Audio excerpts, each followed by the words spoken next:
Hello students, आज हम लोग यूनिट 2 में सेरामिक्स और रिफ्रैक्टरीज पढ़ेंगे। लास्ट क्लास में हम लोगों ने टेफ्लॉन एंड पॉलीएसिटस पढ़ा था। तो आज हम स्टार्ट करते हैं सेरामिक्स। सेरामिक्स मीन्स पोटरी। सेरामिक्स एक मटेरियल है क्योंकि सबसे शुरुआत में इसे मिट्टी के बर्तन या आप किसी डायरेक्टली कह सकते हैं बर्तन बनाने के लिए या पॉटरी के लिए यूज़ किया जाता था। तो सेरामिक्स एग्जैक्टली है क्या? सेरामिक एक मटेरियल है जो इनऑर्गेनिक है, which consists of metallic or non-metallic elements which are chemically bonded together to form a complex compound. Ceramic एक इनऑर्गेनिक मटेरियल है जिसमें मेटेलिक या नॉन मेटेलिक मटेरियल होगा which are bonded together to form a complex compound. They are crystalline and or partially crystalline or usually they are ionic or covalent bonded material and can be crystalline. तो इसमें silicon dioxide, aluminium oxide ये सब आते हैं। उसके बाद ये बनाए कैसे जाते हैं? They are formed by action of heat, और उसके बाद उन्हें तुरंत ठंडा कर दिया जाता है। इनको बहुत ज़्यादा हीट पे कोई भी पोटरी होगी तपाया जाता है, उसके बाद हाई टेम्परेचर पे तपाने के बाद इसको तुरंत ही ठंडा कर दिया जाता है। एंड दे भी मेटेलिक एंड नॉन मेटेलिक, और उनमें एक इंटर एटॉमिक बॉन्ड होता है या बॉन्डिंग आयनिक भी हो सकती है, कोवलेंट भी हो सकती है। क्ले वॉज द वन, इसका सबसे पहला एग्जाम्पल है clay. Clay was one of the earliest material use to produce ceramics. ये सबसे पुराना मटेरियल है जिसको हम सेरामिक्स बनाने के लिए यूज़ किया जाता था फॉर डोमेस्टिक पर्पज से, इंडस्ट्रियल या बिल्डिंग प्रोडक्ट्स बनाने के लिए। तो वाइड रेंज ऑफ मटेरियल इसमें है, इंग्रेडिएंट्स आते हैं जिनको यूज़ करके हम लोग क्या सेरामिक्स बनाते हैं। They are clay, sand and feldspar. तो इन मटेरियल्स को सेरामिक्स का मतलब होता है बर्न्ड स्टफ, जिसको बहुत ज़्यादा टेम्परेचर पे जलाया गया हो। तो सेरामिक्स का मतलब ही ये है कि उसे हाई टेम्परेचर पे आप हाई टेम्परेचर पे उसको शेप देके, जो भी शेप देना हो उसको हीट किया जाता है और वो हमारा सेरामिक्स तैयार हो जाता है। उसके बाद सेरामिक्स जो है, there are many types of ceramics और उनका अपना अपना एप्लीकेशन है। फॉर एग्जांपल ग्लासेस सेरामिक्स में आते हैं। उसके बाद इसका और भी क्लासिफिकेशन है, फॉर एग्जांपल ट्रेडिशनल सेरामिक्स और न्यू सेरामिक्स। सो इसमें सबसे पहले ग्लास आता है, और ट्रेडिशनल सेरामिक्स में ब्रिक्स एंड सीमेंट्स आता है। ये मेरे नोट्स में है सब कुछ। उसके बाद न्यू सेरामिक्स में ये थोड़ा सुपीरियर होता है इससे, ट्रेडिशनल सेरामिक से थोड़ा सुपीरियर है क्वालिटी में। तो सबसे पहले क्लासिफिकेशन अगर देखें कि टाइप्स ऑफ सेरामिक्स कैसे हैं, तो हम लोग ग्लास देख सकते हैं। उसके बाद क्ले प्रोडक्ट्स होते हैं। क्ले प्रोडक्ट्स में भी वाइट वेयर्स आते हैं। उसके बाद रिफ्रैक्टरीज आती हैं इसमें, जिसमें फायर क्ले ब्रिक्स या सिलिका ब्रिक्स, और इसमें भी ये दो तरह के होते हैं, एसिडिक या बेसिक। तो उसके बाद जो इसका फॉर्म है वो है अब्रेसिव्स का, और लास्ट है सीमेंट। सीमेंट्स भी सेरामिक्स में आते हैं। तो हम बढ़ते हैं। सेरामिक्स का यूज़ कहाँ कहाँ है, क्या क्या बनाने के लिए यूज़ किया जाता है। हमने देखा अभी ग्लास जो कांच है वो एक सेरामिक्स का फॉर्म है, जैसे आप यहाँ देख सकते हैं इस फिगर में। यहाँ पे ग्लास है, कांच का कोई भी सामान बनाया जा सकता है। उसके बाद क्रॉकरी के लिए इसको यूज़ किया जा सकता है। हम जो घर में बर्तन यूज़ करते हैं वो सेरामिक्स के हो सकते हैं, फ्लावर वास, या फिर कुछ भी जो भी वाइट कलर का आपको दिखता है, white to off white colour में, वो सब सेरामिक्स में आता है। ठीक है। उसके बाद टाइल्स बना सकते हैं, फ्लोरिंग बना सकते हैं हम लोग इससे। अब्रेसिव्स बनाने के लिए यूज़ किया जा सकता है। और उसके बाद और बहुत सी चीज़ें हैं जो हम यूज़ करते हैं जो सेरामिक्स में ही आती हैं। तो सेरामिक्स का क्लासिफिकेशन क्या है? Glasses, clay products, refractories, abrasives, cements, और एडवांस्ड सेरामिक्स में और भी मटेरियल्स आते हैं। उसके बाद अगर हम ग्लासेस में, तो सिलिका का मेन रहता है। ग्लासेस सारा सिलिका का ही बना है, कंटेंट जो उसमें सिलिका ही रहता है। उसके बाद क्ले प्रोडक्ट्स की अगर हम बात करें, तो स्ट्रक्चरल क्ले प्रोडक्ट्स में ये कहाँ यूज़ होते हैं? They are for building construction, कहीं भी बिल्डिंग कंस्ट्रक्शन में ये काम आते हैं। फॉर एग्जांपल इससे हम ब्रिक्स बनाते हैं, हम बिल्डिंग ब्रिक्स बना सकते हैं, टेराकोटा फेसिंग टाइल्स बना सकते हैं, रूफ बना सकते हैं। रूफ की टाइल्स के लिए इसका इसी से बनाया जाता है। ड्रेनेज पाइप्स भी क्ले प्रोडक्ट्स या सेरेमिक्स को ही यूज करके बनाया जा सकता है। तो ये सिंपली किया कैसे जाता है, सिंपली इन ऑब्जेक्ट्स को हम लोग वाटर में मिक्स करते हैं और फिर इसको डिजायर्ड शेप देने के बाद हम लोग इसको क्लिन में डाल देते हैं। क्लिन मतलब भट्टी आप बोल सकते हैं। तो इस भट्टी में हाई टेम्परेचर पे तपने के बाद ये अपना परमानेंट शेप ले लेता है clay. This is a clay. अच्छा, उसके बाद इसमें प्रॉपर्टीज क्या हैं इसकी, कोई भी सेरामिक्स की या आप हम जनरली क्ले जैसे बात करें तो ये हाई हार्डनेस होता है इसमें, ये बहुत स्टिफ होता है, बहुत हार्ड होता है, ब्रिटल होता है, ज़्यादा लो डक्टिलिटी और मिलेबिलिटी होती है इसमें, प्लास्टिसिटी मतलब कम होती है, तो ब्रिटल होता है। उसके बाद इलेक्ट्रिकल और थर्मल इंसुलेटर होता है ये बहुत अच्छा। कोई भी सेरामिक्स केमिकली स्टेबल होता है, केमिकली रेजिस्टेंट होता है और इसका और हाई टेम्परेचर पे ये विथस्टैंड कर सकता है। Some ceramics are translucent, window glasses जो होते हैं वो सिलिका के बने होते हैं, दे आर ट्रांसलूसेंट। उसके बाद कोरोजन रेजिस्टेंट होते हैं ये, दे आर हार्ड ब्रिटल और ये बहुत लो टेम्परेचर पे अच्छे कंडक्टर होते हैं, super conductor sorry. They at low temperatures, at extremely low temperatures they exhibit super conductivity.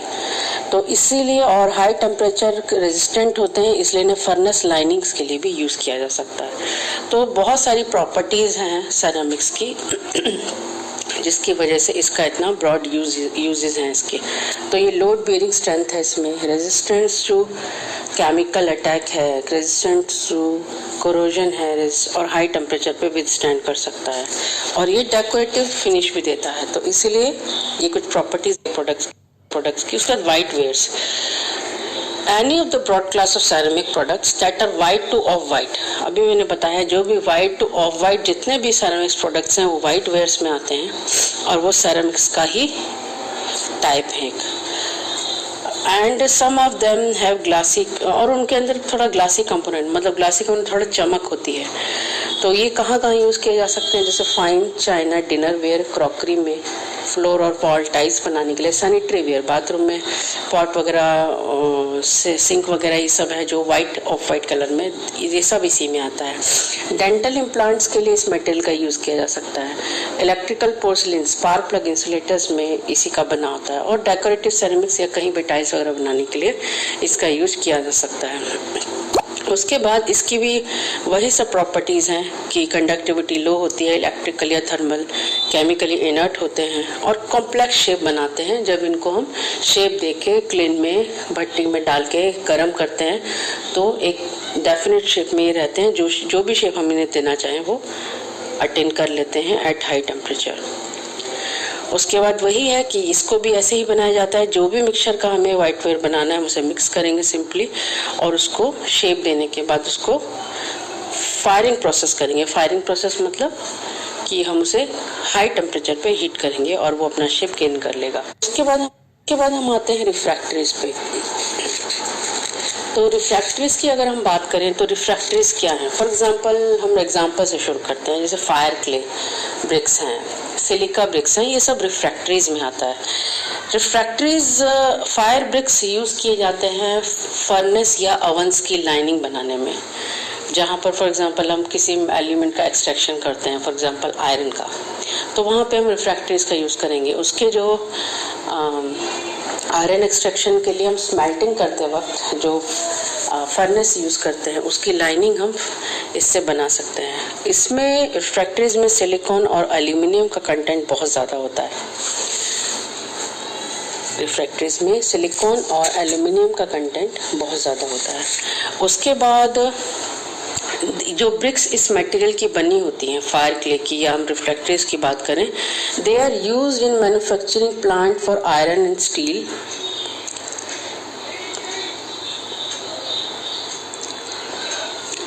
And glass, cement, ceramics, energy conversation, petroleum and chemical industries. तो जहाँ भी हाई टेम्परेचर होगा तो वहाँ पे इसको सीमेंट बनाने के इंडस्ट्री है, या फिर मैन्युफैक्चर आयरन या स्टील का हो रहा है, या नॉन फेरस मेटल्स का हो रहा है, किसी भी सेरामिक्स का हो रहा है, या एनर्जी कन्वर्सेशन के लिए इसका यूज़ किया जा सकता है। ये थर्मल इंसुलेटर होता है बहुत अच्छा। तो जब भी हम इससे रेवरबेटरी फर्नेस या कोई भी किसी भी टाइप का फर्नेस या क्लीन बनाते हैं, क्लीन मतलब भट्टी आप समझ सकते हैं उसको, या अवन बनाते हैं इंडस्ट्रियल लेवल पे, तो अगर हम इसका लाइनिंग दे रहे हैं तो वो हीट लॉसेस को भी रोकता है, क्योंकि ये हीट को अपने थ्रू पास नहीं होने देता। तो जितना भी हीट उस फर्नेस में डेवलप होगा उस रिएक्शन के दौरान, तो वो हीट लॉसेस कम होंगे और हीट का नुकसान हमें कम होगा। तो ये जो, क्योंकि ये बैड कंडक्टर ऑफ हीट है, तो ये हीट को ट्रांसफर नहीं होने देता है और हमारे अवन का, क्लीन का या फर्नेस का टेम्परेचर मेंटेन रहता है। तो इन सब की लाइनिंग्स के लिए हम रिफ्रैक्टरीज का या फायर ब्रिक्स का इस्तेमाल करते हैं। तो ये these are used to provide thermal protection of other material in very high temperature. जैसे स्टील मेकिंग में 1500 डिग्री सेल्सियस का टेम्परेचर होता है, तो अगर हम इसको यूज कर रहे हैं तो ये टेम्परेचर को अंदर ही मेंटेन रखता है और हीट लॉसेस को रोकता है। They are usually compose of aluminium and silica, ये हम पहले पढ़ चुके हैं, और इसमें कुछ content magnesium oxide, iron oxide या टाइटेनियम ऑक्साइड का भी हो सकता है। इसकी पोरोसिटी बहुत कम होती है, मतलब इसको क्रॉस करके जाना बहुत टफ है। इस मटेरियल को अगर कुछ अंदर गैसेस हैं या कोई भी केमिकल है अंदर, तो वो इन ब्रिक्स को या रिफ्रैक्टरीज को, या रिफ्रैक्टरीज के जो एग्जांपल्स हैं फायर क्ले, सिलिका ब्रिक्स, इनको क्रॉस नहीं कर सकता। पोरोसिटी इनकी बहुत ज़्यादा कम होती है। रिफ्रैक्टरीज के एग्जांपल्स हमने देखे। तो रिफ्रैक्टरीज क्या है? It is a group of ceramic material, ये भी सेरामिक्स में ही आता है। It is a type of ceramics, पर आप लोग के सिलेबस में से अलग से भी पढ़ना है, तो हम यहीं पढ़ रहे हैं सेरामिक्स के अंदर ही। तो रिफ्रैक्टरीज क्या है? ये भी एक तरह का सेरामिक है विच is capable of withstanding high temperatures for prolonged period of time। बहुत लंबे समय के लिए जो हाई टेम्परेचर को सहन कर सकता है, दैट इज रिफ्रैक्टरीज। ये तीन तरह की होती हैं, acidic, basic and neutral. Acid refractories मतलब जो एसिडिक मटेरियल की बनी है, for example silica, aluminium, they are acid refractories. Basic refractories जो बेसिक मटेरियल की बनी है, फॉर एग्जांपल मैग्नीशियम ऑक्साइड से। Neutral refractories, for example chromite, magnesite, ये न्यूट्रल है, ना ही ये एसिडिक नेचर की है, ना ही ये बेसिक नेचर की है। तो रिफ्रैक्टरीज भी हमारी तीन तरह की होती है। तो मतलब अगर आप किसी फर्नेस में हमारा स्लैग एसिडिक बनता है या हमारी इम्प्योरिटी एसिडिक है, तो उसकी लाइनिंग भी एसिडिक ही होनी चाहिए, क्योंकि अगर बेसिक होगी लाइनिंग तो क्या होगा कि एसिड इम्प्योरिटी जो है वो बेसिक रिफ्रैक्टरी से रिएक्ट करेगी और उसको कोरोड करेगी, उसको खराब कर देगी। तो अगर आपके किसी फर्नेस में जब आप रिएक्शन कर रहे हैं, कोई भी इम्प्योरिटी अगर एसिडिक निकलती है तो वो, और आपकी लाइनिंग बेसिक है, तो वो आपके फर्नेस की सरफेस को अंदर से कोरोड कर देगी। तो जब इम्प्योरिटीज एसिडिक हो तो हम एसिडिक रिफ्रैक्टरीज यूज करेंगे, जब इम्प्योरिटीज बेसिक हो तो हम बेसिक रिफ्रैक्टरीज यूज करेंगे, और न्यूट्रल भी हम कर सकते हैं अगर हम ना ही एसिडिक है ना ही बेसिक है। तो और भी एग्जांपल्स हैं इसके, जैसे जिरकोनिया, जिरकॉन एटसेट्रा। आगे बढ़ते हैं। फायर क्ले हम ऑलरेडी पढ़ चुके हैं। It is a type of ceramic. Ceramics में भी ये रिफ्रैक्टरीज में आता है जो हाई टेम्परेचर को विथस्टैंड कर सकता है। Production of heat resistance, used in the production of heat resistance clay items such as crucible used in metal manufacturing। metal manufacturing में जो crucibles हैं उनकी linings को भी के लिए भी इसको यूज किया जा सकता है। ये मिलता कहाँ है हमें? ये नॉर्मली जहाँ कोयले की खदानें होती हैं वहाँ के आसपास इस टाइप का हमें ये मटेरियल हमें मिल सकता है। नेचुरल डिपॉजिट्स होते हैं इसके, वहाँ से इसको लेके इनको फायर क्ले ब्रिक्स को बनाया जाता है। उसके बाद आगे सिलिका ब्रिक्स। रिफ्रैक्टरीज में दो आते हैं जो आपके सिलेबस में है, फायर क्ले और silica BRICS.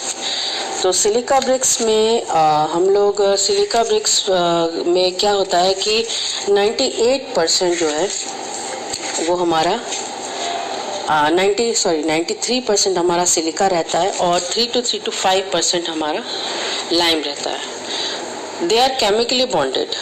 and they are chemically bonded and they are made from silica gravel deposits with low alumina and alkali contents. तो 93% तो सिलिका ही रहता है और 3.5% लाइम रहता है इसमें. यहाँ इनके साथ भी ये भी हाई टेम्परेचर को विथस्टैंड कर सकते हैं and they have good load resistance. मतलब किस बोझा जो है मतलब लोड बहुत ज़्यादा ये बहुत लंबे समय तक कैरी कर सकते हैं at high temperature. Are abrasion resistant and are particularly suited containing acidic slags. तो सिलिका क्योंकि खुद एसिडिक है तो आप इसको यूज़ कर सकते हैं उन फर्नेसेस, क्रूसिबल्स या रिफ्रैक्टरीज या फर्नेसेस, क्लेन या ओवन्स बनाने के लिए जिनमें जो स्लैग है वो एसिडिक निकलता है. अगर एसिडिक स्लैग निकलता है तो आप लाइनिंग सिलिका की दे सकते हैं क्योंकि सिलिका का नेचर भी एसिडिक ही है. तो of the various grades, Coke oven qualities, conventional and super duty, the super duty which has particularly low impurity content is used in superstructures of glass melting furnaces. तो glass melting furnaces में भी इसका use होता है. तो properties हम generally वैसे पढ़ चुके हैं कि हार्ड होते हैं, they are very hard. Ceramics की they are hard, brittle, corrosion resistant, heat resistant. They have low ductility, low malleability, low toughness and low density and high strength at elevated temperature. ये character जो इसका है, high strength at elevated temperatures and extreme hard, heat resistance, ये character इसको high temperatures पे use करने के लिए हमें हेल्प करता है. तो ये था सेरामिक्स और रिफ्रैक्टरीज. अगर आप लोगों को कोई प्रॉब्लम होता है तो आप लोग मुझे गूगल क्लासरूम में पूछ सकते हैं और इसको और डिटेल में मैंने नोट्स में भी दिया है. मेरे नोट्स में बहुत बढ़िया से ये सब लिखा हुआ है यहाँ पे, क्योंकि मैं ऑडियो इसलिए भेज रही हूँ ताकि थोड़ा आप लोगों को पूरा नोट्स को as it is line to line में कवर करके नहीं भेज सकती हूँ, तो मैं शॉर्ट में करके जितना मुझसे हो रहा है मैं भेज रही हूँ. तो प्लीज़ इसको सुनो और मेरे नोट्स पढ़ो और अपने भी नोट्स बनाओ शॉर्ट में कुछ पॉइंट वाइज. जैसे मैंने पहले भी कहा था कि क्वेश्चन जो आता है वो फॉर एग्जांपल सेरामिक्स क्या है, तो आपको पता होना चाहिए कि क्या क्या आपको मेन पॉइंट्स लिखने हैं, प्रॉपर्टीज़ क्या हैं, इसको कहाँ यूज़ करते हैं. तो यही मेनली इस चैप्टर में है. कोई भी टॉपिक है तो आपको उसके बारे में पता होना चाहिए, उसकी प्रॉपर्टीज़ पता होनी चाहिए और उसके यूजेस पता होनी चाहिए. At least 3 to 4 you should know. ठीक है, तो नेक्स्ट क्लास में हम लोग का बचा है रिफ्रैक्टरीज हो चुका है, कंपोजिट मटेरियल बचा है, उसके बाद हम लोग का ये चैप्टर खत्म हो जाएगा. Okay, bye.